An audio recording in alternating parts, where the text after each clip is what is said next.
Ganito pala yung itsura ng kanal nila sa Saudi Arabia. Amoy! Amoy Esh!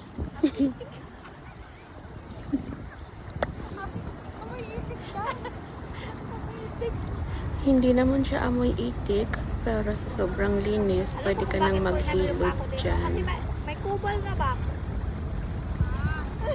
Tignan mo. Sa ilalim, ginagano-gano. Pag may free time kayo guys, maganda mag-picnic dito. Yung presko ng hangin.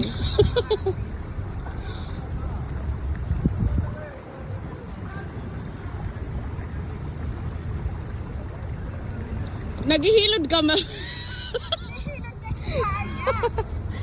Kaya nga pumunta ako dito kasi Naligaw lang naman kami dito dahil ang daming nagpipiknik. Tada! Gumanong ka. O yung paa, yung sabi ganun. O pak! I-picture ganun ulit. 1, 2, 3, pak! Oh!